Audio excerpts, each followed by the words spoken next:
Pero ¿qué instrumentos utiliza Dios? Juntamente con el Espíritu Santo, para acompañar, para que las personas se arrepientan. Usa la conciencia. Esto es lo que experimentaron los hombres que habían traído a Jesús, esa mujer atrapada en adulterio. ¿Se acuerdan en Juan capítulo 8? Donde el Señor Jesucristo empieza a escribir sobre la tierra. Y Él les dice, bueno, el que no tiene pecado, arroje la primera piedra, porque la ley decía que a las personas adúlteras había que apedrearlas. Pero el Señor Jesucristo también estaba predicando misericordia, el perdón de Dios. Pensaban que iban a colocar a Jesucristo en un aprieto de no saber, bueno, sí, si Él decía, no, perdónenle, entonces sí iba a estar en contra de la ley de Moisés, que decían que tenían que apedrear. Si decía, apedréenle, bueno, todo lo que vos predicaste acerca del amor, acerca del perdón, y ¿qué es todo eso? Y entonces Él le dice eso. El que esté sin pecado tire la primera piedra, pero dice el Evangelio, pero ellos al oír esto, acusados por su conciencia o reprendidos por su conciencia, salían uno a uno, comenzando desde los más viejos hasta los postreros, y quedó solo Jesús y la mujer que estaba en medio. Dios utilizó la conciencia de esas personas para reprenderlos por lo que ellos estaban haciendo. En primer lugar, habían traído a la mujer que se supone que habían encontrado en el mismo acto del adulterio, pero no habían traído al hombre. Y estaban haciendo esto para acusar a Cristo, para hacer tropezar a Cristo. No tenían buenas intenciones en todo esto. Y acusados por su conciencia, el Espíritu Santo estaba usando la conciencia de estas personas para acusarlos, para reprenderlos. Y nuestra conciencia o nos aplaude o nos acusa, dependiendo si hacemos lo bueno o si hacemos lo malo. Y es un instrumento que Dios utiliza para acompañar la convicción del Espíritu Santo, pero también usa la Biblia. Hoy día ya no tenemos profetas, no tenemos personas que traen palabras frescas de Dios, ¿sí? Como una revelación nueva de Dios. Ya tenemos la Biblia completa. Entonces lo que hacemos es predicamos la palabra de Dios. Pero esos profetas que habían anunciado, predicho o habían anunciado palabra de Dios o revelación de Dios, mucho de eso se escribió en la palabra de Dios. Pero fíjense lo que dice en 1 Corintios capítulo 14. Dejen un dedo ahí porque vamos a volver a Mateo. Pero en 1 Corintios capítulo 14, en aquel momento donde habían profetas, donde Dios daba el don de profecía también a algunos hermanos en Cristo en la congregación, dice 1 Corintios capítulo 14, nos da el propósito de esas profecías. ¿Para qué servían? 1 Corintios 14, 24, dice así, está hablando de la congregación, del culto, y hablando en relación a las lenguas, dice, si todos hablan en lenguas, ¿sí? Si toda la iglesia, versículo 23, si pues toda la iglesia se reúne en un solo lugar, o sea, en el culto, y todos hablan en lenguas y entra indoctos o incrédulos, o sea, está hablando de personas que no fueron instruidas en la ley, en el Antiguo Testamento, en la ley y los profetas, o incrédulos, personas que no son creyentes.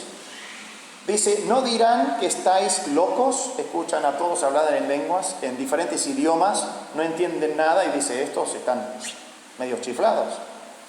Dice, versículo 24, pero si todos profetizan, y eso es hablar la palabra de Dios en el idioma propio, ¿no? Pero si todos profetizan y entra algún incrédulo o indocto, o sea, una persona que no conoce el Antiguo Testamento, una persona que no es creyente, dice, por todos es convencido y por todos es juzgado, lo oculto de su corazón se hace manifiesto y así postrándose sobre el rostro adorará a Dios declarando que verdaderamente Dios está entre vosotros.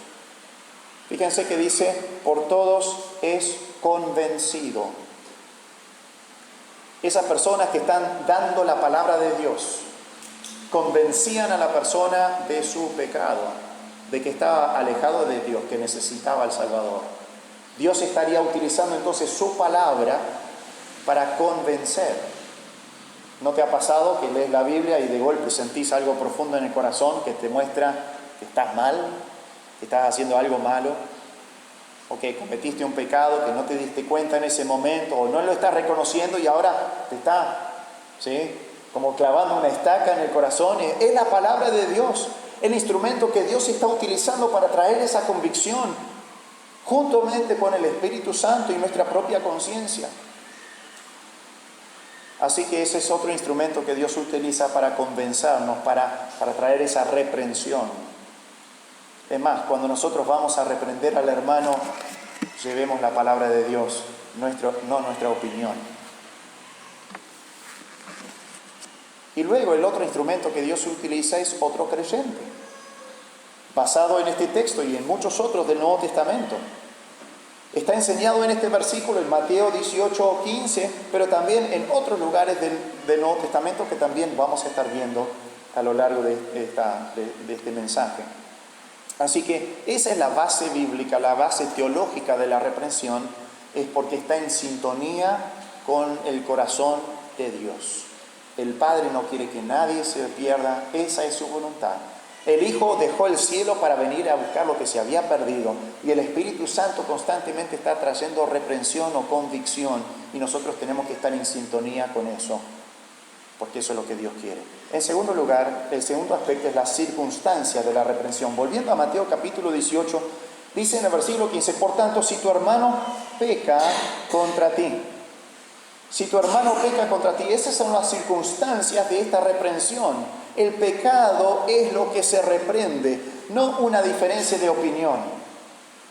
Vos querés que pintar la iglesia verde, yo la quiero pintar rosa.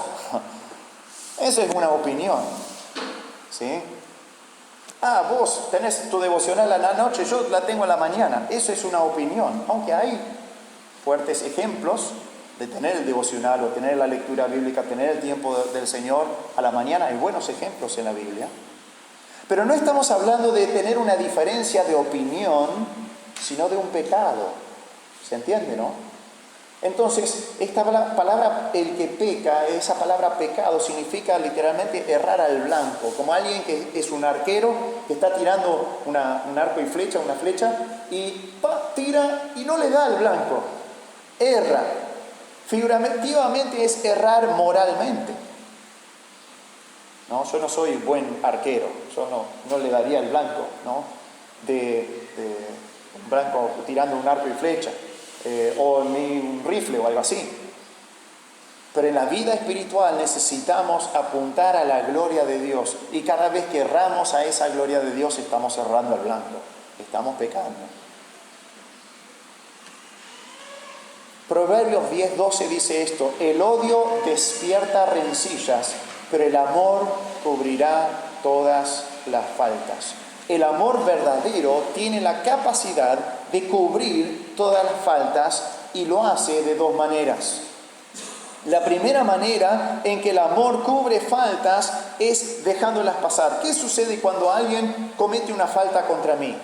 Cuando yo tengo amor verdadero, un amor incondicional, el amor divino, ágape, entonces hay dos maneras en que puedo cubrir esa falta. La primera es cubrir la falta dejándola pasar. Hay veces que el pecado de otro puede dejarse pasar. Vamos a ver 1 de Pedro capítulo 4, versículo 8. 1 de Pedro 4, 8. 1 de Pedro 4, 8 dice así: y ante todo tened entre vosotros ferviente amor, porque el amor cubrirá multitud de pecados. Estamos hablando de la iglesia, de la convivencia, del tiempo que estamos juntos, de los roces, de los tiempos de charla y de lo que hacemos en ministerio y en servicio. Y muchas veces vamos a hacer cosas o vamos a decir cosas que ofenden a la otra persona. Vamos a fallar, vamos a cometer errores, vamos a cometer faltas, vamos a pecar. Y el amor verdadero va a cubrir faltas dejándola pasar cuando no es algo grave. Por ejemplo, el amor es aquella disposición que reconoce que todos cometemos errores y pecados, y que está dispuesto a dejar pasar aquellas ofensas que no demuestran una falta de carácter o un patrón habitual. Esas son las dos cosas que tenemos que tener en cuenta, observar. ¿Es una falta de carácter? ¿Es un patrón o se está formando un patrón habitual? Si nosotros tendríamos que reprender a cada persona, ¿sí?, que vemos cometer una falta, estaríamos todo el día como policías reprendiendo. Nosotros mismos, durante el día cometemos muchas faltas. Imagínense que alguien, nos suena el silbato, ¿no? Cada vez que nosotros hacemos una falta, suena el silbato y estaríamos, pero falta. Algunas veces uno ve eso que sucede en la cancha de fútbol, ¿no?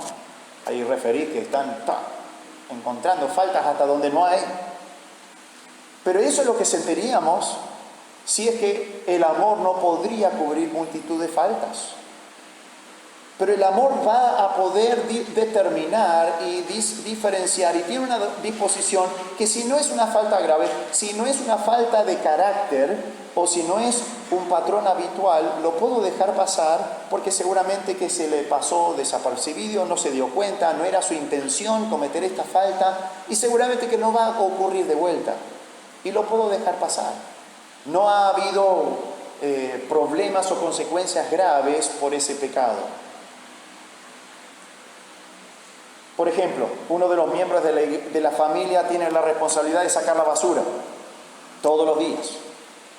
Si esa persona se olvida de hacerlo algún día, yo podría sacar la basura por él y no decirle nada, no reprenderle por su error. Su falta no demostraba un problema de carácter, como lo sería si esa persona dijera, ya estoy cansado de sacar la basura, no lo voy a hacer más. Eso sería un problema reprensible.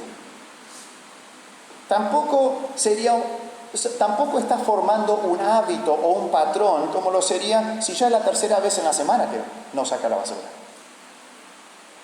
Entonces, en esos casos, el amor ferviente que uno tiene para con el ofensor cubre y deja pasar desapercibido la ofensa ante los ojos propios y lo perdona.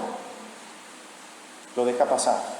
La Biblia dice que el amor es sufrido, es benigno, no se irrita, no guarda rencor. Entonces el amor cubre multitud de faltas dejándola pasar, si no es algo grave.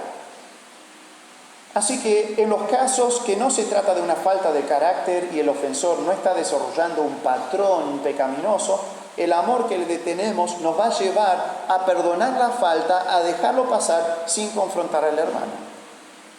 Ahora, la segunda manera en que el amor cubre multitud de faltas es confrontándolas. Cuando el pecado es un defecto de carácter, algo arrogante, algo obstinado, algo donde hay rebeldía, o un patrón que se está estableciendo, o sea que ya viene formando un patrón de estar pecando de la misma manera, es necesario confrontar ese pecado por amor al hermano, para evitar que arruine su vida por ese pecado. Vamos a ver Santiago capítulo 5, otro pasaje que habla acerca de cubrir multitud de faltas. Santiago capítulo 5, versículos 19 y 20.